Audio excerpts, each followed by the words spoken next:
program was pre-recorded.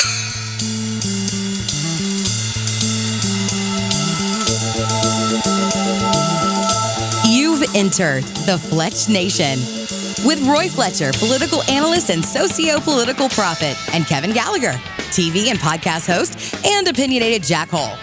So settle in, grab a beverage. It's time to talk some politics. It's Fletch Nation. Now here are the boys.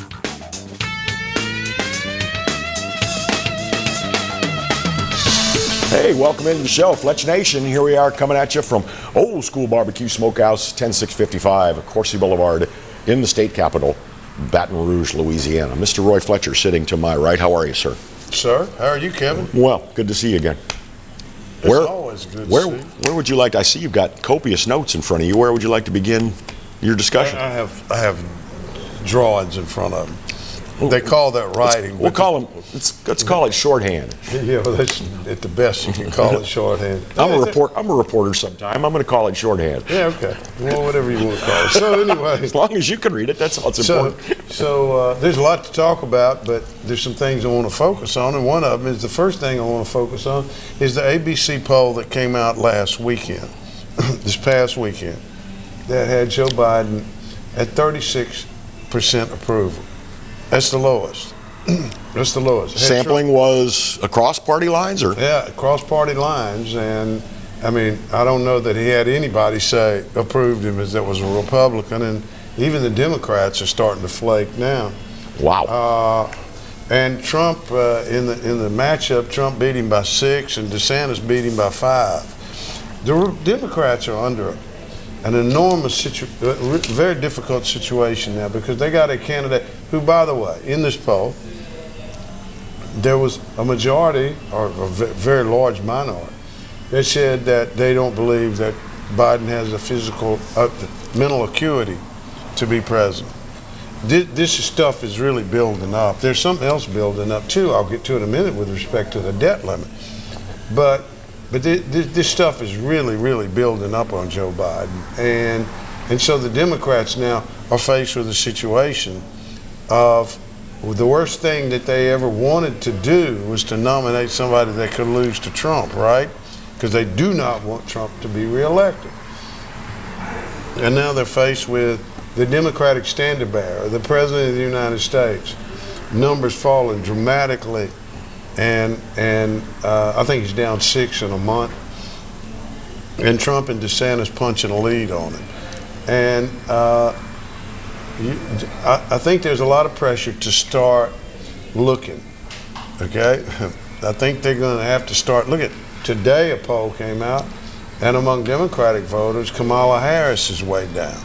Oh, that doesn't surprise me. No, it doesn't surprise me. She has failed to impress. But you see, the problem with that is that if you're going to look for somebody to replace a seated president, you look to the VP, right? Right? Might well look to the VP, but in this situation, the VP is just as flawed and underwater. So Democrats are equally unhappy with both sides of the ticket. Yeah, they really are, and maybe even more so with Biden, but still they're unhappy with both sides.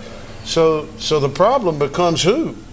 And you know, I mean, there's only 2 candidates out there that's taking him on, and one of them is Robert F. Kennedy Jr. Right. And the other one is Miss Williamson. Marianne Williamson. I think what it is, Marianne Williamson. Yeah, and they get 19 and 4% in a poll, and he gets 62. Well, I think that what it's saying is that the Democrats will go ahead and nominate him. Just because he's their guy, good or bad, he's our guy. He's their guy.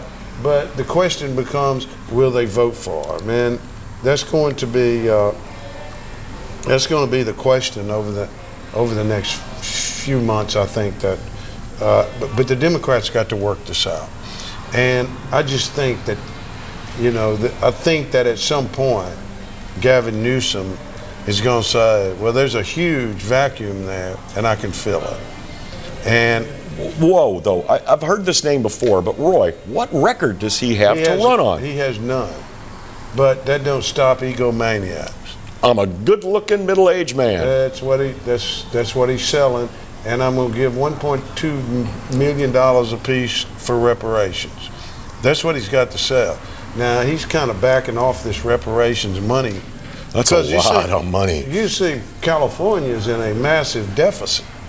So it's very hard for him to do that. So now he's built up these expectations with all these hearings and all this stuff that's going on, and now he's starting to back off of it. And so he's kind of put himself in a real odd situation with the base of the Democratic Party.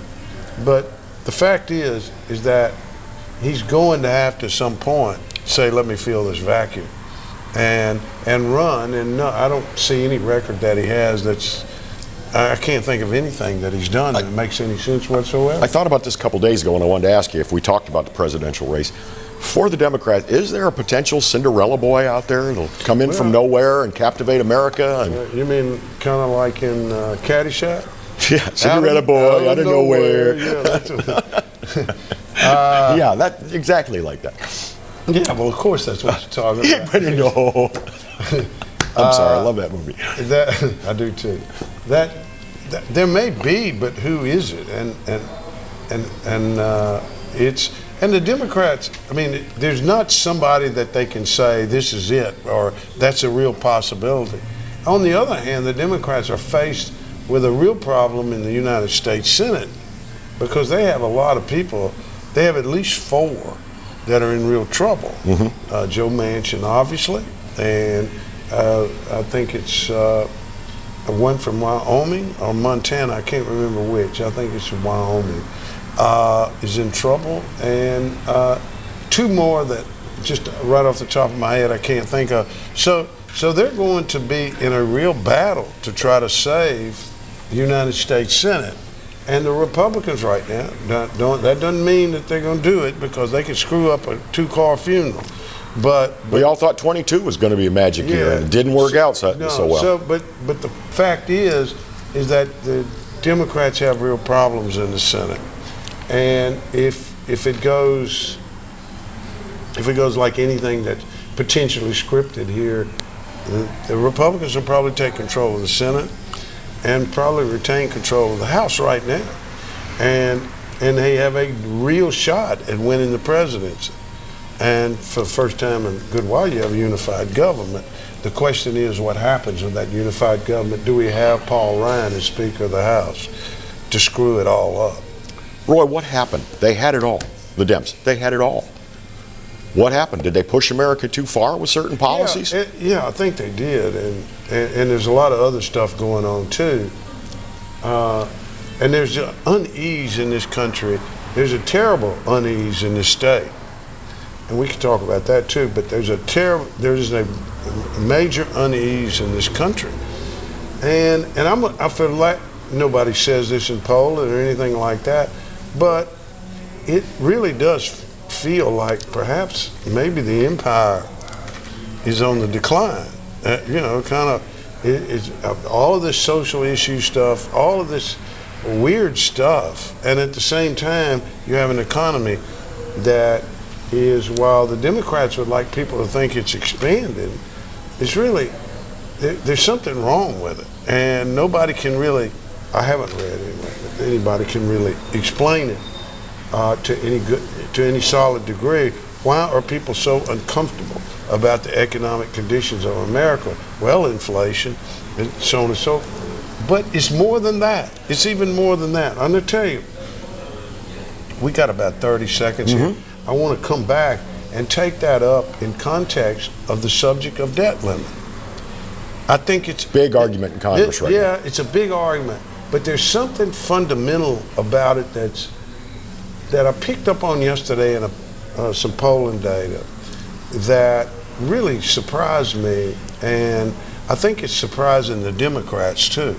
And so when we come back, we'll pick that up and talk about it. All right, more to come. Fletch Nation, 3 minutes.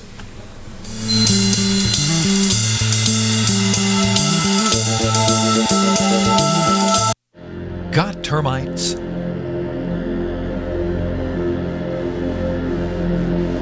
Get Premier Pest. PremierPestServices.com. Hi, I am Dr. Farrell Frugier Jr., and I am a general dentist at Frugier Family Dentistry. I was born and raised in Baton Rouge, Louisiana. I went to Catholic High School, LSU, and LSU School of Dentistry in New Orleans, where I received my DDS degree in 1986. I always have and will continue to be committed to continuing my education, to invest in technology which makes the diagnosis and delivery of dentistry more thorough, more comfortable, and more aesthetically pleasing. In our practice, we are here to serve the patients. We want to improve their quality of life and to develop relationships with our patients. In dentistry, we have a chance to impact lives on a daily basis, not just by doing dentistry, but by getting to know them and being a part of their life. We also believe in giving back to our community. So every year, we give back to the Greater Baton Rouge Food Bank, Toys for Tots, and Mary Bird Perkins Cancer Center. Please stop by and visit our office. We would love to take care of you and your family.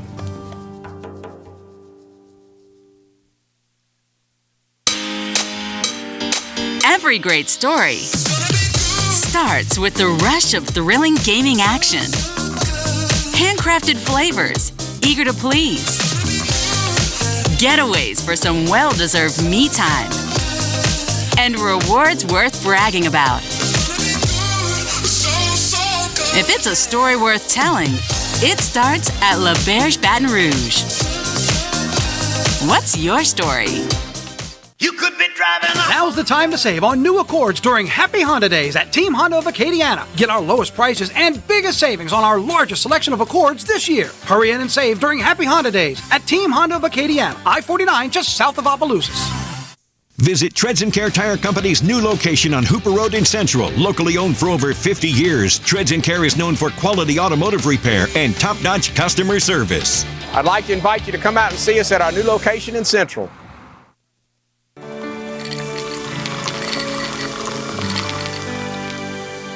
No one can stop me when I taste the feeling. Nothing could ever bring me down. Nothing could ever bring me down.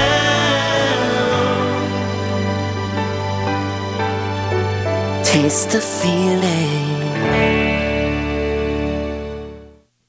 Caught spiders?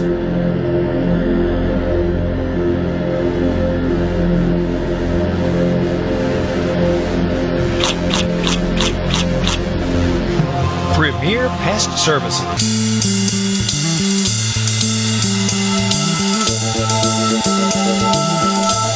Fletch Nation returns. So Thank you for that countdown.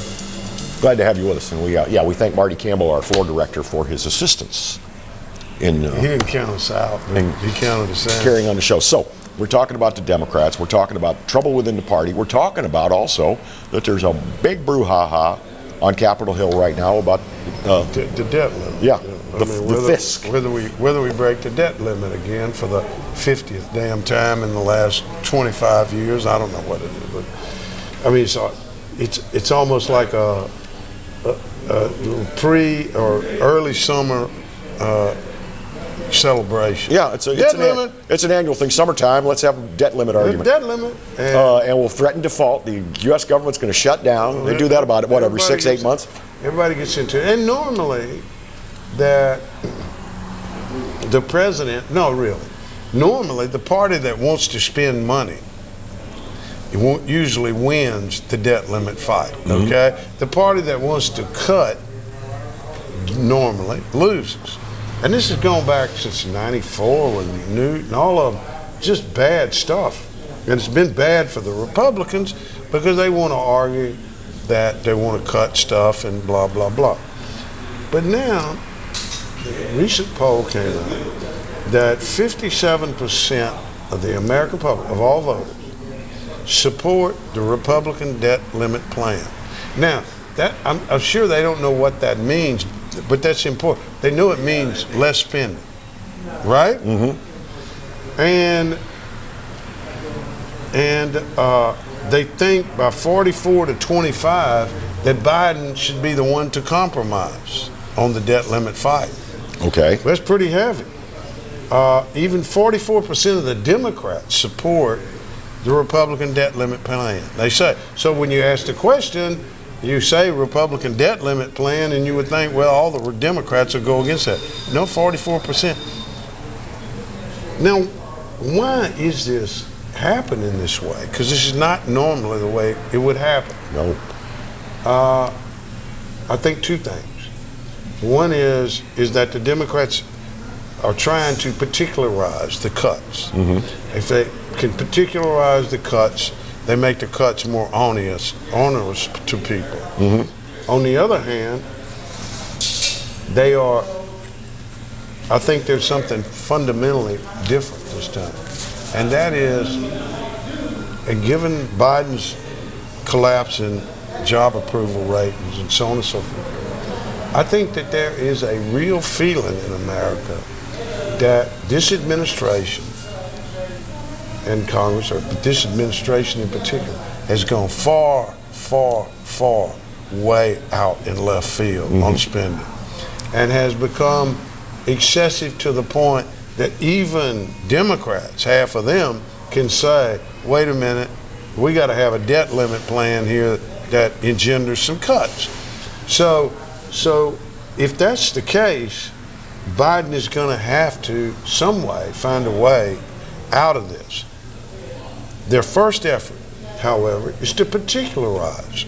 And what did we see? What was it, today in the paper? Mm-hmm. The headline about Louisiana will face $17 billion in cuts, and veterans and seniors and sensational headlines intent to scare you, so you call your congressman and say, "Don't do it. Don't do it." That's what it's all about. And the truth is, in this situation, the Republicans have learned their lesson. The notion of cutting veterans, the notion of cutting seniors, the notion of cutting Medicare and Social Security is off the table.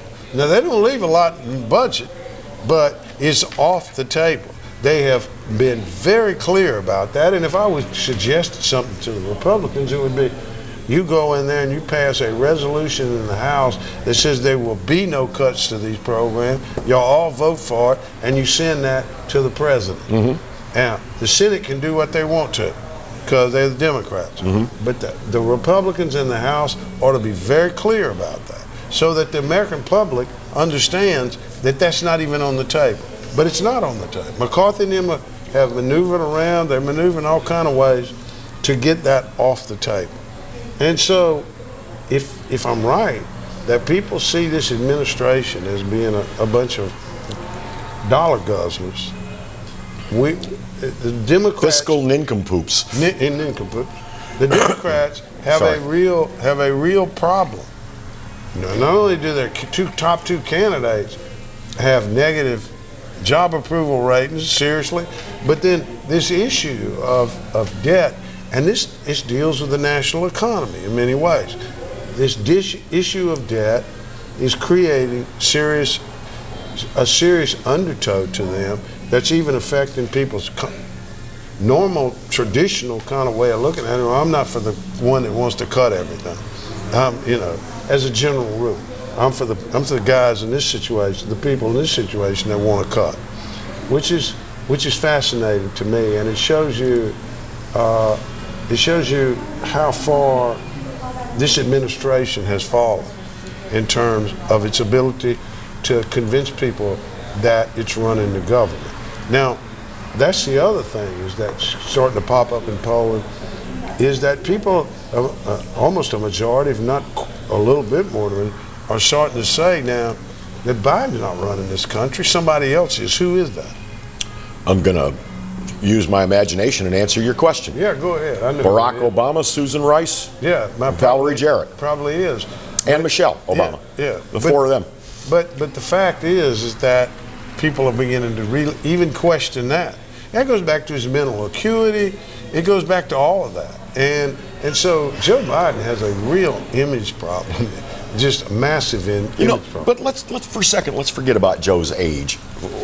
I'm going to go back to 88 when Joe embarrassed himself with plagiarism in his 88 campaign. He did. At the time, he was a much younger man in 88. Yeah, but he was a liar then. He was a liar then, and he was also an opportunist then, and he also gave me the impression of somebody that had strings attached and somebody was pulling them, even back then. Yeah, I mean you can. So I think that's been his MO. That's been his MO. Thank you very much for most of his political career. Yeah. Somebody will tell me what the hell to do. It may very well be. I mean, if you've ever seen on Facebook, he does a interview right after he got elected to the Senate, and said somebody was talking to him about back during the Watergate times, and well, you know, all this money that people get to campaign. He said, well, you're assuming that everybody's honest in the Senate. You don't know. I might be corrupt. Might be. Might be, Joe. I mean, you know, that was 50 years ago, and I'm beginning to think maybe, and there's reasons for that, and we'll get to them in a few minutes. I think there's another issue now that's starting to raise its head because of a policy of the Biden administration.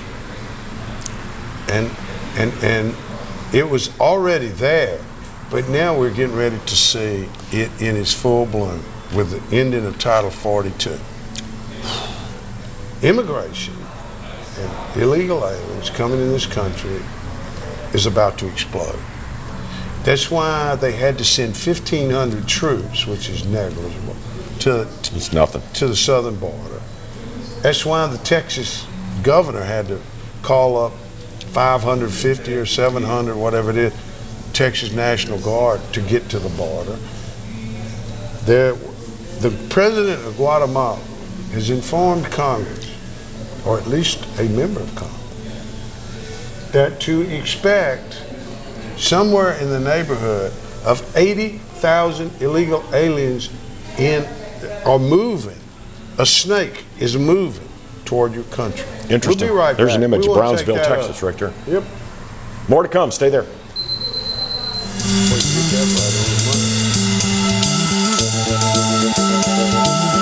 Hi, I'm Bobby Yarborough with Manda Fine Meats. Here at Manda, we know what the folks of South Louisiana love. They love great flavored smoked sausage, delicious deli meats, and specialty items like boudin and andouille sausage. Manda Fine Meats has been providing these products since 1947. We produce them right here in Baton Rouge, so you know you're always getting the freshest product at your local grocery store. Manda Fine Meats. Taste the fresh local flavor in everything we make. Make it Manda every time. Few things in life are as valuable as family and peace of mind, especially when it comes to your final arrangements. And that's where Dignity Memorial can help. Our prepaid funeral plans make sure that your life will be remembered exactly the way you want it to. At Dignity Memorial, no detail is too large or too small. Call Lee Serio at 225-315-6329. That's 315-6329. Dignity Memorial, the peace of mind your family deserves. I owed the IRS $10,000. The IRS garnished my wages. They put a lien on my house. I'm self-employed and didn't report all my income. They claim I owe a lot more than I do. The IRS is the most powerful collection agency in the world. They do not give up until you pay. I couldn't sleep. We were being audited. I called Tax Solutions Now, and a great big weight was lifted off my shoulders. I called Tax Solutions Now, and they got the IRS off my back. Tax Solutions Now had my wage garnishment lifted in 48 hours. Tax Solutions Now can get you help. Our agents know the rules, can stop the pain, and get you the best deal. Tax Solutions Now saved my business. I qualified for the Fresh Start program. I paid less than I owed. We connect you with a team of former IRS agents and tax professionals who get the IRS off your back. Time is running out. Call Tax Solutions now. Call 800-778-4345. 800-778-4345. The season of inspiration is the perfect time to discover the enhanced Mazda CX-5, named a 2022 IIHS Safety Pick Plus Award winner, its highest safety award honor. Choose from over 45 CX-5s available at Baton Rouge's Mazda dealer, Team Mazda on Airline. Hi gang, Clarence Buggs here, inviting you to come by Old School Barbecue, 10655 Coursey Boulevard, where we tape the show live every Tuesday, Wednesday, and Thursday at 11 o'clock. Come by and feast on news, sports, current events, love of God and country, and lots of common sense, along with some of the best barbecue anywhere on the planet. 10655 Coursey Boulevard, Old School Barbecue, home of the Clarence Buggs Show. Live and play on the fairway at Greystone Golf and Country Club, a serene, challenging golf destination located in Denham Springs. For tee times and membership opportunities, go to GreystoneCountryClub.com.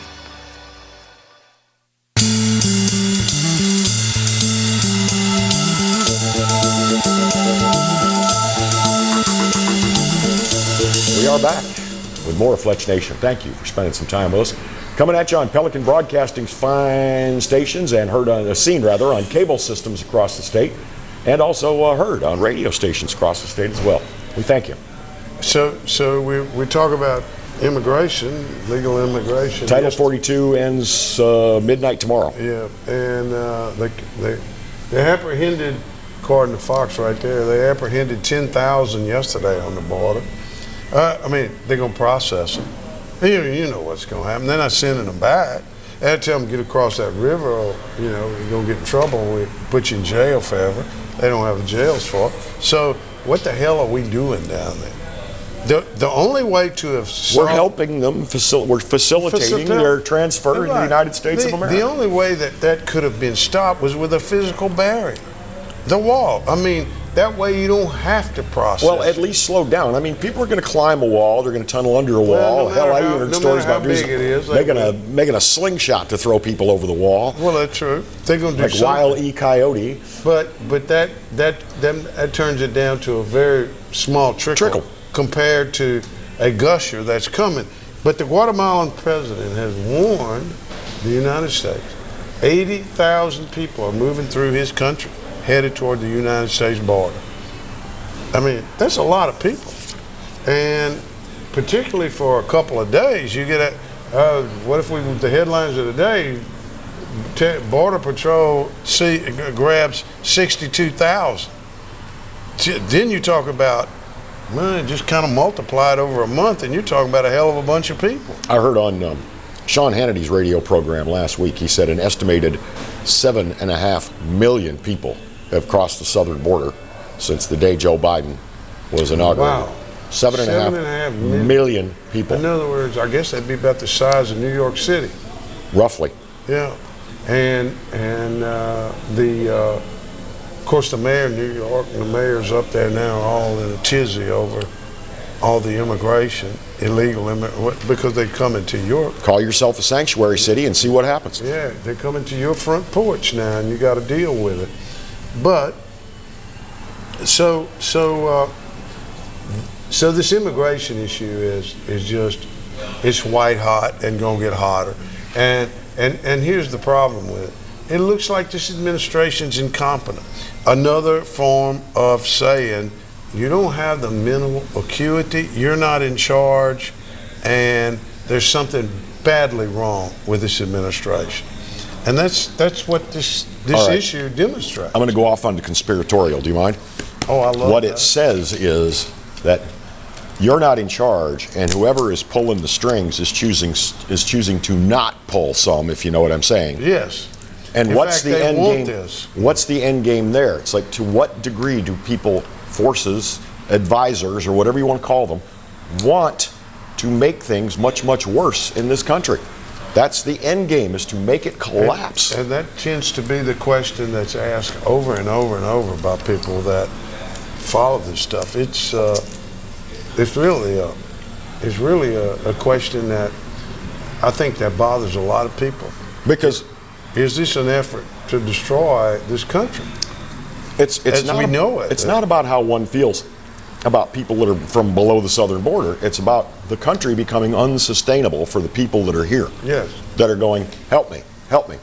Yeah. I came across with nothing. You got to help me. Yeah, and I want some money. It's not that I don't feel for them, but it's like, well, you can feel. You could have avoided a lot of this by staying home. You can feel for them, but you pay for it. You cannot tell me that 80,000 people coming in from Guatemala are all afraid of drug lords or a despotic government. Look at what happened in El Salvador.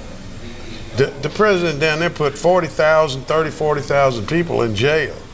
They don't have problems down there right now because they're all in jail. How many of those would have been coming to America that are in jail in El Salvador? We don't know. So we don't know what we're getting. It goes back to that criticism Trump made when he first announced, which is the first time he spoke, which, look, we're not getting the best of the best coming from South America. we're getting really some bad people. That was the comment. On the day he came down that escalator and announced his presidency, that's what made a lot of liberals decide he sucks. Was a bad man. He's a bad man because he said, drug dealers, rapists, child traffickers. Orange man bad. Some of them, I'm sure, are nice people. And there's all kind of reports, we haven't delved into them, but there are all kind of reports that suggest that the United States government is helping to foster in some way this child,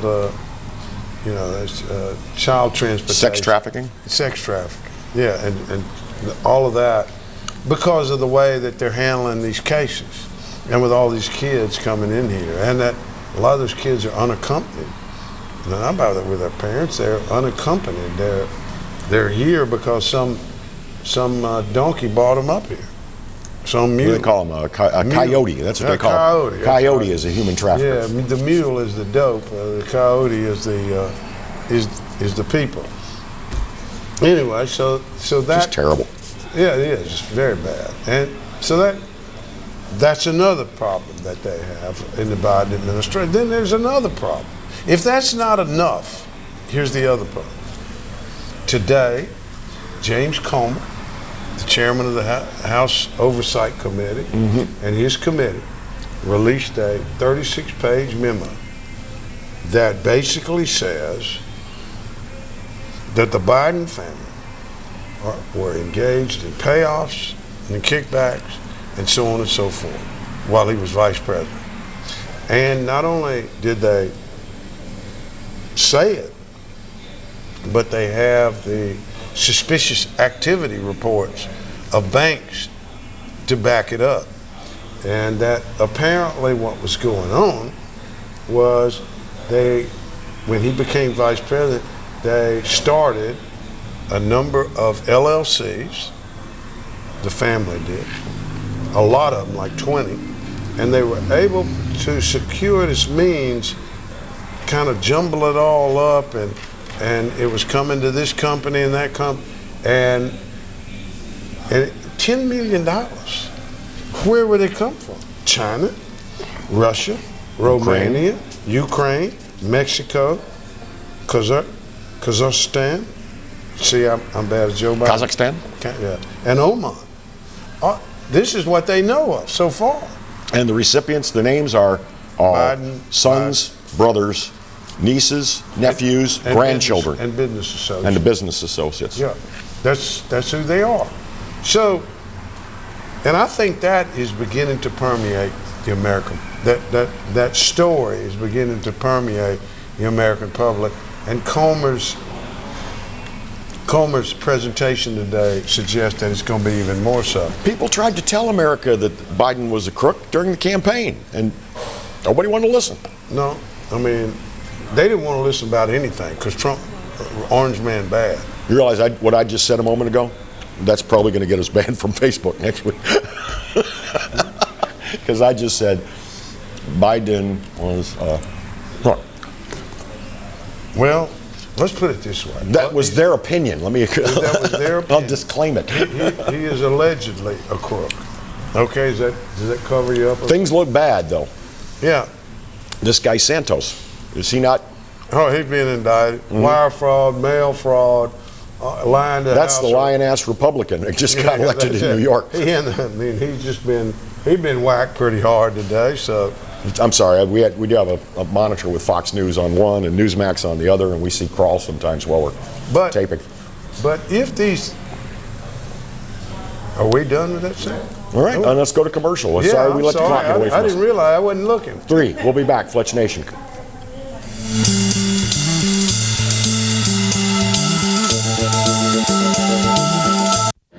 Got termites?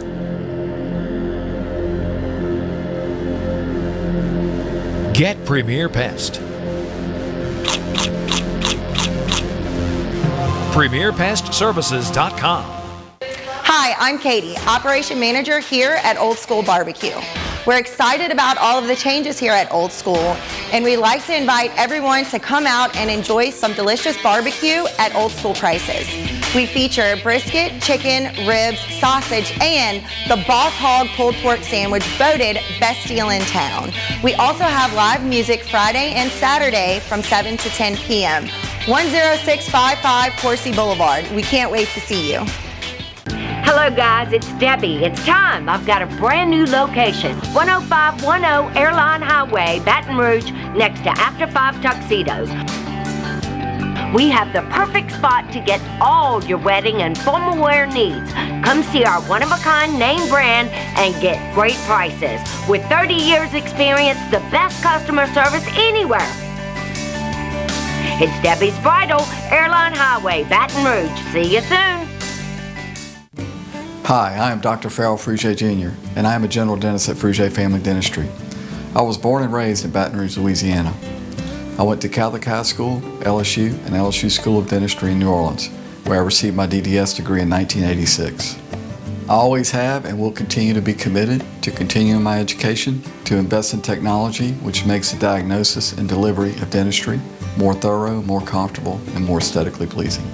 In our practice, we are here to serve the patients.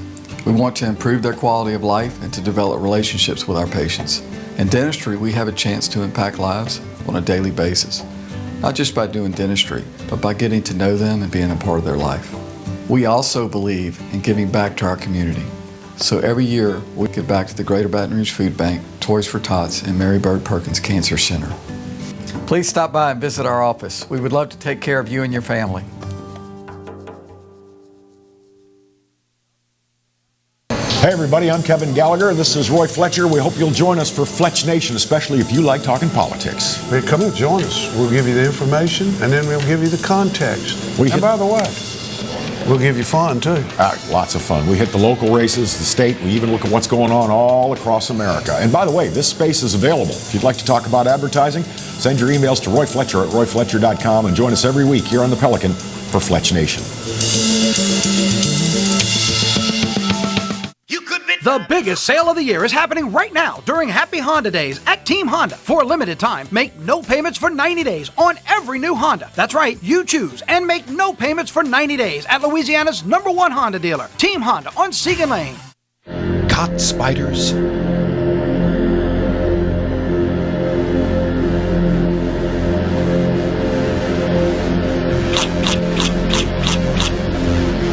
Premier Pest Services.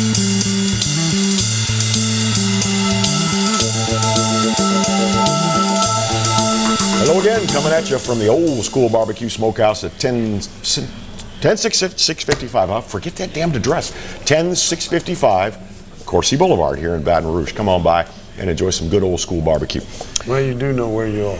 Yep, I know where I'm at. I just don't know the damn street number half the time. I understand.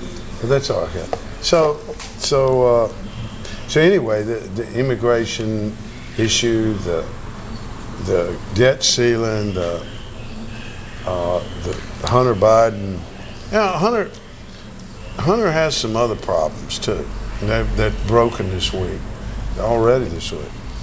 The one is the signatures on the CIA letter. Remember the infamous CIA letter that this is Russian disinformation about Hunter.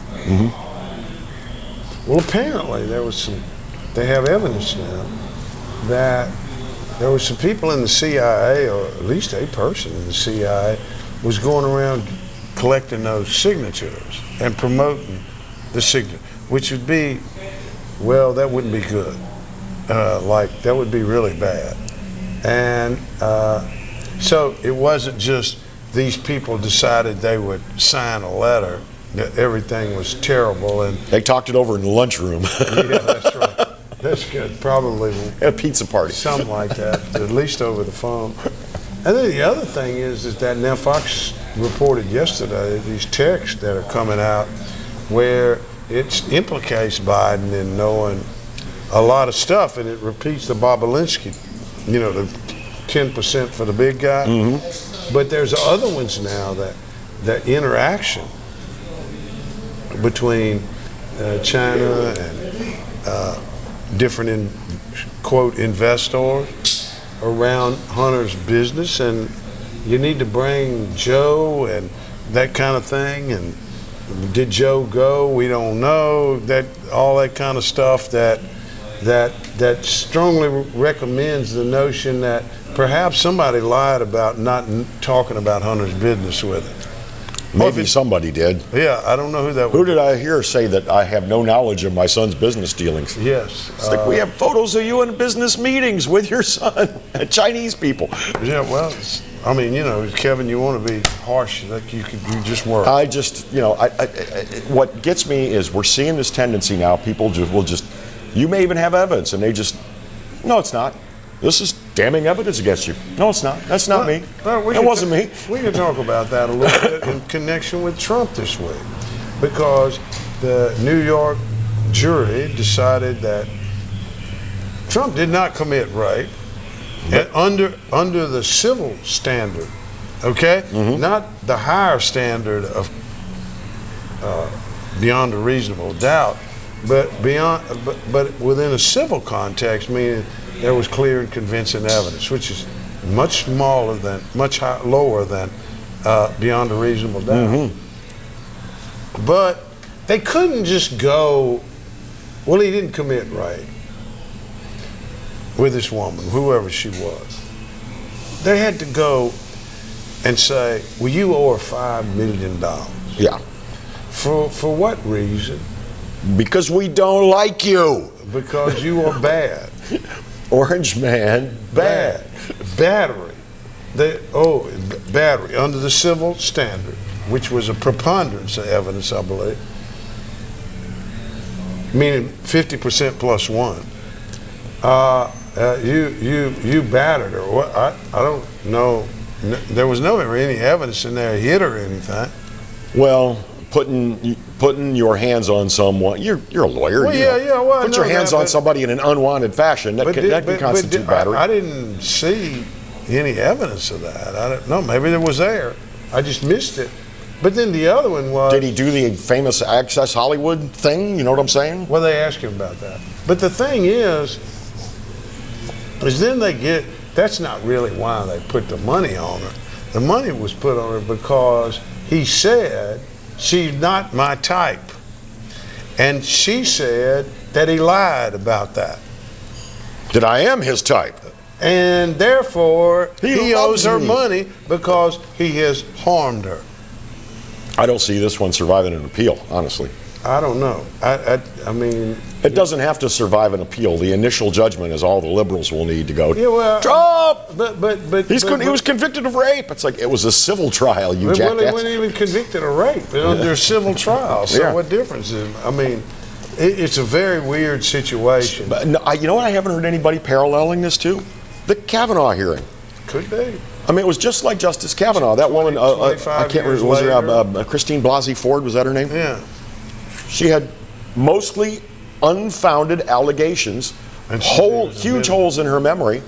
She couldn't remember anything except Kavanaugh did it. Yeah, well, they didn't. This woman didn't testify to when it happened or anything like that, because she couldn't give them a date. They don't need it. No, he did something bad. Reportedly, what would happen if she said, "Well, that happened on January the 14th, 1997." Well, gee, that's funny. His calendar had him at, which was, 6,000 miles. I don't recall the exact date. You don't have to prove a damn thing. No. Well, that's a problem I've always had with civil court. The civil court, a lot of times in civil court, you don't have to prove a damn thing. All you have to do is convince a jury. That's right. Well, even sometimes in criminal court. So anyway, it goes back to all of that. They would hold a standard for Biden in one place, but they would hold a lower standard for Trump in another. So, two-tier justice. But it's not affecting Trump's popularity among Republican voters at all. I don't know what this will do, but I doubt it'll do anything if the indictment of Bragg wouldn't do it. Some of my intellectual friends say an argument of equanimity is an invalid argument. But nevertheless, I'm going to make the argument. Let's just talk to Hunter Biden stuff. If that were Donald Trump Jr., and all those things were alleged about Donald Trump Jr., this country the media would be apoplectic at the charges. He would be in jail for no other reason than the media would indict him and put him in jail. And what bothers them is that Donald Trump Jr. is squeaky clean. They got nothing on him. Yeah, I don't like the argument, as you pointed out, equanimity. But on the other hand, when it matters, it matters. And that means that if what you're trying to demonstrate is a two-tier justice system, that's exactly. It does matter at that point. And that's kind of what we're dealing with. Or to put it real basic, hypocrisy. Yeah, absolutely. So one other little thing that I ran across, and then we'll go to break here in a minute. This week I thought it was a fascinating study. In the city of Chicago, this is amazing to me. 50% of the people in Chicago have witnessed a shooting by the time they're 40 years old. Half? 50%. That's sad. That is unbelievable, Kevin. I mean, whether you got shot or not, if you saw it, half of the people walking around Chicago have seen violence or shooting occur. I mean, it must be 80 and 90% in some precincts. One would imagine. One would imagine. That place needs to be shut down. I read the other day that the former mayor is in a situation where she doesn't show her face in public. You mean the alien? Yeah. Yeah. Because people, she's reviled now. Speaking of showing your face in the public, we got to unshow ours now. We'll be right back. For 3, we'll be right back.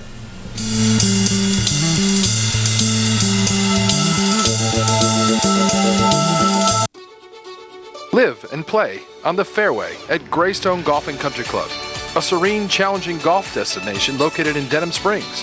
For tee times and membership opportunities, go to GreystonecountryClub.com.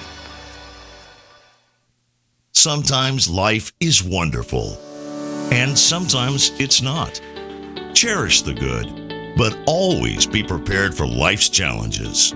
At Private Healthcare, we provide the peace of mind you deserve. With private healthcare, you'll get the coverage you want and healthcare you need. If your employer doesn't supply healthcare coverage and you don't qualify for Medicare or Medicaid, you need to give us a call right now. Private healthcare is private health insurance for ages 65 and under with medical, dental, vision, and even prescription coverage. When life comes at you unexpectedly, you need to be ready, and health insurance is your financial safety net. Health insurance has never been so easy and affordable. If you're looking for health coverage at the best price and your annual household income is $35,000 or more, call the number on the screen now and speak with a live healthcare consultant. Don't wait. Get the coverage you need now. Every great story starts with the rush of thrilling gaming action. Handcrafted flavors, eager to please. Getaways for some well-deserved me time. And rewards worth bragging about. If it's a story worth telling, it starts at La Berge Baton Rouge. What's your story? Tremonti's has meat. Tremonti's has seafood. Tremonti's has much more. Tailgating and home gating platters. Huge wine and liquor selection. Beer and all the spices you need. Chairman Reserve and Wagyu meats. Ribeye rolls, shrimp rolls, kebabs. 20 flavors of sausage for the grill. Daily lunch specials and game processing. On-site catering also available. Good meat ain't cheap and cheap meat ain't good. Visit Tremonti's.com. You can't smell it, but you can almost taste it. And whether it's for a family get-together or a game day feast, having Manda in the mix always sounds good. For 3 generations, their quality meats and original seasonings have made Manda a Louisiana legend and made their family sausage Louisiana's family sausage. Manda Fine Meats. The flavor says it all. Treads & Care Tire Company announces its new location on Hooper Road in Central. Locally owned for 50 years, Treads & Care is known for quality automotive repair with top-notch customer service. Treads & Care offers the convenience of shuttle service and pickup and delivery of your vehicle. You can also enjoy the comfortable customer area, complete with workstations, high-speed internet, and a complimentary coffee bar. I'd like to invite you to come out and see us at our new location in Central. Treads & Care, the tires you need and the service you want.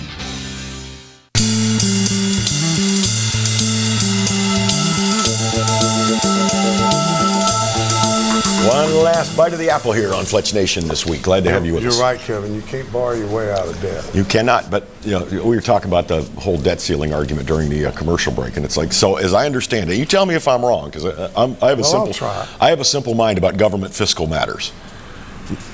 The debt ceiling needs to be raised because if we don't raise the debt ceiling, we will default on our debt. That's correct.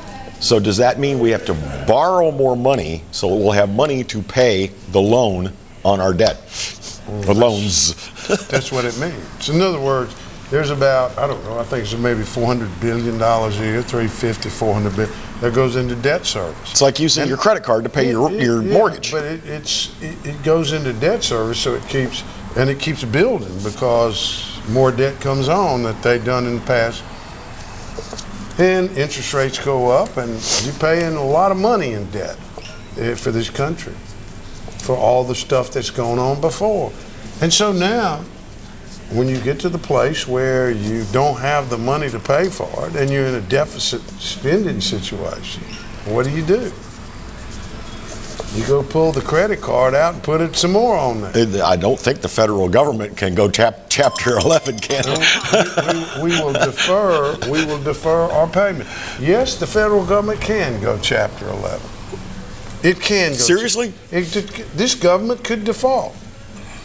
And what happens there's been bankruptcies in other governments. Well, Venezuela's most recent I can think of. The IMF goes in and the United States and some other countries go in and they bail them out and get them back on, restructure the debt, blah, blah, blah, blah. That means, take more time to pay it off, which you're not going to do anyway. and so consequently, we could default. If we default, guess what happens? The whole thing comes unraveled because the dollar's under so much pressure anyway. Dollar's already under threat. Big time. A lot of considerable countries have dropped the dollar as their money standard. Absolutely. The yuan is moving up rapidly in terms of its prestige and power. And so, that's what we're fighting here, but you got it right. You just pull the credit card out and go borrow the money to make the payment on the debt. Mm-hmm. But you're not, by the way, you're not paying the principal. You're paying the interest. Mm-hmm. You're not paying the principal. Yeah. I actually know some people that can't afford their house note, so they just pay the interest month after month after month. But it's very analogous to Louisiana right now. Here we are sitting in this state with 1.8 billion, I think, surplus. Something like that, yeah. Yeah, and we're faced with 2025, the ending of a 0.45% sales tax. State sales tax. Yeah. That's going to represent hundreds of millions of dollars. Absolutely. And what are we talking about? We're talking about incurring reoccurring debt, teacher pay, and other reoccurring debts. So when we get to the end of the 1.8 billion, well, you say, well, gee, we spent the 1.8 billion, we won't need it anymore, right? We're cool. No, you'll need to pay those bills next year. So what you going to do then? Mm-hmm. And when the tax goes off, how you going to replace that tax? All of that stuff comes up. And there was an argument that's been made by members of the House, and I think they passed it, that says, no, what you do is we take this bunch of money and we pay down the state debt. Mm-hmm. So instead of servicing debt at $150 million a year, we free up $150 million a year to spend cash that you can spend and do the things that we can do with $150 million. No, that's not good enough. We need $1 billion to blow it. to blow it and have a big time. Well, the plan to pay off various debts, like the unaccrued, the unfunded accrued liability on retirement systems, especially the teachers, that sounds to me like a sound plan. But the problem with it, Roy, is it doesn't put any cash in the hands of the voters. That's what it does. And it's an election year, my friend. That's what it doesn't do. And that's why they won't do it. I had a whole argument back in 1999 with Governor Foster. I said, hey, they had the tobacco settlement. Yep. It was a lot of money. And they had people running around, we're going to put this in the trust fund. I said, Governor, why are we putting this in the trust fund? He said, what do you mean? I said, go pay off all the state debt. And when it's all paid off, and it was a bunch of debt, I said, go pay it all off. And you free up all that money that we're paying on interest now. And you use that, and we don't have a problem in going into the future if we protect ourselves. And I lost that fight. I did. Well, who won fights with Governor Foster? Well, I mean, it wasn't a bad argument. It was just it was something I'd suggested to him, and he thought about it. He thought it was a good idea, and he thought it was a good plan that I kind of laid out to it. But what was going on? There was pressure on it to do what? To spend money. Spend money. By the legislature. And the legislature wasn't going to do paying off state debt. Yep. And it's exactly what's happening now. Only here we have a chronic spender, a serial spender in John Bel Edwards. Oh, yeah. Who don't want to do what a more fiscal conservative governor. Well, it's easy for him to want to exercise this largesse with teachers and cops and all these other people that he wants to give increases to because, first of all, he doesn't have to cash the check. And second of all, this is his last year in office. He doesn't have to pay for the price. You know, what he only gets the benefit. Okay, that's what he gets. Well, he thinks that this will help shoe in Secretary Wilson. Well, maybe it's not about Secretary Wilson. Maybe it's about John Bel Edwards. Because that's the way politicians think. They don't think about Sean Wilson. They think about John Bel Edwards, okay? Well, in our final minute, the current posture of what they call House Bill 1, which is the state's budget, it right now sits at about $45.7 billion. Unbelievable. $billion. I never thought. I remember covering the legislature when the state budget was $19 billion. Yeah. Hey, and here's the deal. That thing is going up. The budget is going up dramatically. And what else is happening in Louisiana? People are fleeing. Oh, yeah. Yeah. We are spending more money on fewer people. It's entirely possible that after the 2030 census, we could lose another congressional district. That's right. That's exactly right. So it makes no sense. People are leaving. The budget continues to go up. It's sourced. Exactly what are we doing with this money? And we can't ever get an idea except somebody wants a tax break, a little interest they just want $3 million, $8 million, $22 million. They just get those little tax breaks and then leave everybody else to pay the sales taxes and the income taxes. Don't tax you, don't tax me. Tax the fellow behind the tree. And that's Russell Long said it a long time ago, but he's right. Was that Russell Long? Yeah. I love that quote. Me too. That's Fletch Nation for this week. Thanks so much for being with us.